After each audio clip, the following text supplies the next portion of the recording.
बहुत समय पहले की बात है। अयोध्या में एक राजा हुआ करते थे, राजा दशरथ। उनकी 3 रानियां थीं, कौशल्या, सुमित्रा और कैकेयी। और उनके 4 पुत्र थे, राम, लक्ष्मण, भरत और शत्रुघ्न। उन्होंने अपने सबसे बड़े पुत्र को अपना उत्तराधिकारी घोषित किया। रानी कौशल्या के पुत्र राम को राजा बनते देख रानी कैकेयी नाराज हो गई। उन्होंने राजा दशरथ से कहा, राजन, हमने आपकी जान बचाई थी तो आपने हमें 2 वचन मांगने को कहा था। आज वो वचन मांगने का समय आ गया है। हम चाहते हैं कि आप हमारे पुत्र भरत को राजा बनाएं और राम को 14 साल के लिए वनवास भेजें। राजा दशरथ काफी दुखी हुए, किंतु वो अपने वचन के कारण मजबूर थे, तो उन्होंने राम को वनवास भेज दिया। राम के साथ उनकी धर्मपत्नी सीता और भाई लक्ष्मण भी चल पड़े। तीनों वन में रहने लगे।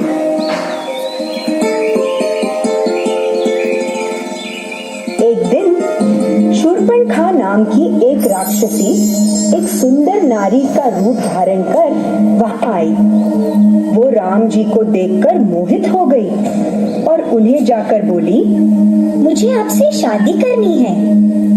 राम जी ने मुस्कुराकर कहा, देवी, मैं तो पहले से ही शादीशुदा हूँ। आप मेरे भाई लक्ष्मण के पास जाइए और उनसे पूछिए कि क्या वो आपसे शादी करेंगे। ये सुनकर शूर्पणखा लक्ष्मण के पास चली गई, लेकिन शूर्पणखा का प्रस्ताव लक्ष्मण ने भी ठुकरा दिया। ये देखकर शूर्पणखा बहुत गुस्सा हुई और अपने असली रूप में आ गई। उसने सीता जी को मारना चाहा, किंतु लक्ष्मण ने शूर्पणखा की नाक और कान काट दिए। शूर्पणखा रोते रोते अपने भाई रावण के पास गई। रावण लंका में रहता था और वो सारे राक्षसों का राजा था। उसने अपनी बहन के अपमान का बदला लेने की ठानी। उसने एक राक्षस को स्वर्ण मृग बनाकर जंगल भेजा। उस स्वर्ण मृग को देखकर राम, लक्ष्मण और सीता जी मोहित हो गए। राम और लक्ष्मण उस मृग के पीछे पीछे भागे ताकि वो उसे पकड़कर सीता जी को दे सके। इतने में रावण अपना रूप बदलकर साधु बनकर सीता जी के पास आया और सीता जी को अगवा करके ले गया। राम और लक्ष्मण जब वापस आए तो उन्होंने देखा कि सीता जी घर पर नहीं है, तो दोनों उन्हें खोजने लगे। खोजते खोजते उन्हें एक घायल पक्षी मिला जिसका नाम जटायु था। जटायु ने राम जी को बताया कि रावण सीता जी को अगवा करके ले गया है। उसने रावण को रोकने की कोशिश की, लेकिन रावण ने उसके पंख काट दिए।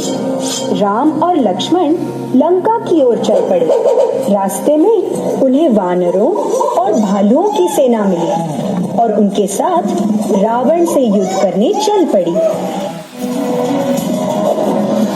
आखिर में राम जी और उनकी सेना ने सारे राक्षसों को मार भगाया। रावण का भी हो गया।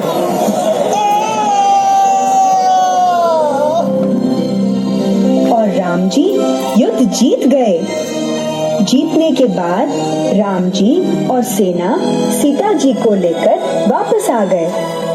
14 साल का वनवास पूरा कर जब राम, सीता और लक्ष्मण वापस अयोध्या आए तो पूरे अयोध्या में खुशियां छा गई।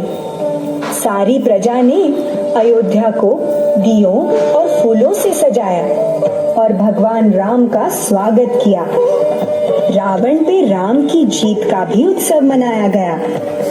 तब तब से हम हर साल कार्तिक अमावस्या के दिन भलाई की बुराई पर जीत का त्योहार दिवाली मनाते हैं।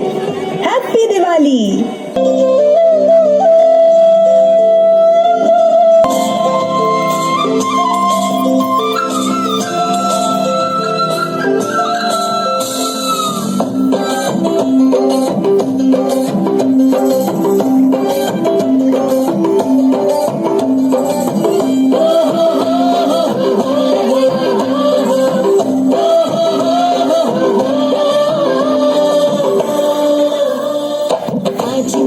रात करे दूर अंधेरा, दीप जले ऐसे लगे जैसे सवेरा।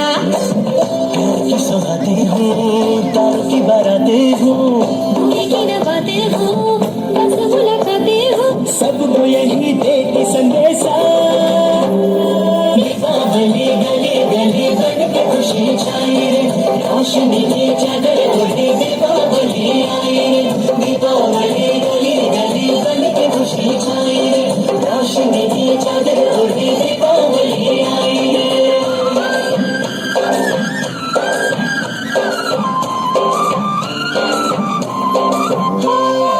हाथों में लेकर पूजा की थाप, लक्ष्मी जी की आरती उतारे, से धन की देवी रूठे ना कभी, और सुख चैन की टूटे ना कभी। सबको यही देती संदेशा, कीजिए नी घरे घरे खुशी से माते जी, चतुर्थी से आना थोड़ी दिवाली चारे पासे बढ़ के खुशी छाई रे, रोशनी से रंग लगे दिवाली आई। गली गली गली गली खुशी लाली रे, अजवाड़ी चादर ओढ़ी दीपावली आई रे।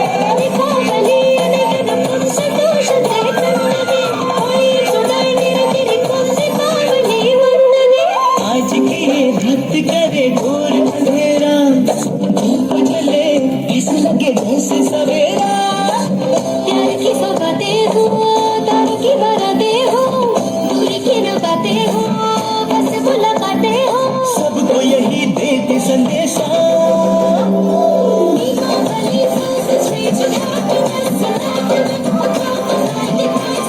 दीपावली से दीपावली गली गली खुशी छाई रे, रोशनी की चादर ओढ़ी दीपावली आई रे।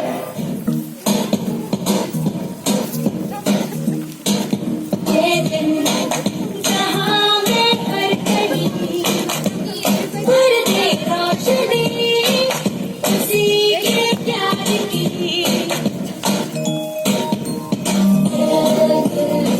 वो मिटाते हर शहना, वो मिटाते हुए लाए आज खुशियों की।